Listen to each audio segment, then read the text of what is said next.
කොසල් රජුරන්ගේ අත බුදුරජාණන් වහන්සේ අල්ලගෙන නැතුව මේ ඉන්නේ අඟුලිමාල කියලා කිව්වනම් කොසල් රජුරන්ගේ හදවත පුපුරනවා.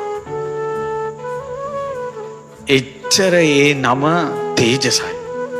අනේ ඇඟිලි හොය හිටපු කෙනා මේ හරි පුදුමයි.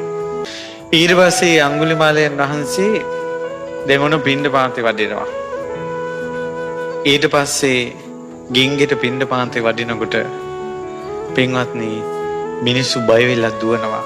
සමහර දවස්වලට පාත්‍රේ අතට අරගෙන එනවා දාන්නේ නැහැ.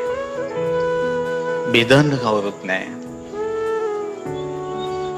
කවදාවත් බුදුරජාණන් වහන්සේට කියලා නැහැ මට දාන්නේ ලැබුණේ නැහැ කියලා. කවදාවත් කියලා නැහැ.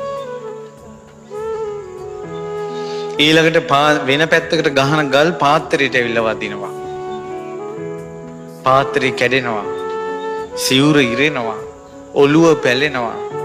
ජීවිතේටම එකම දවසක්වත් බුදුරජාණන් වහන්සේටවත් ළඟ ඉන්න ස්වාමීන් වහන්සේ නමකටවත් කියලා නෑ මට කරදරයි කියලා.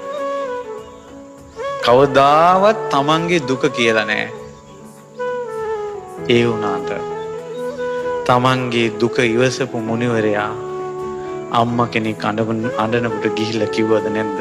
අඟුලිමාලයන් වහන්සේ ජීවිත කාලෙම බුදුරජාණන් වහන්සේට ගිහිල්ලා කිව්වේ එකම එක දුකයි. අම්මා කෙනෙක් දරුවෙක් ලැබෙන්න නැතුව ඉන්නවා කියලා විතරයි. තමන්ගේ දුක තමන්ම ගෙවා ගත්තා. දැන් බලන්න අපි දෙස. මට ඔය වචනේ එච්චර සංවේදී. අපි දෙස බලන්න.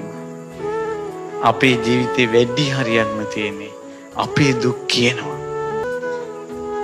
අනුන්ගේ දුක් අහන්න අමාරුයි. ඇහුවත් එහෙම අතාරිනවා.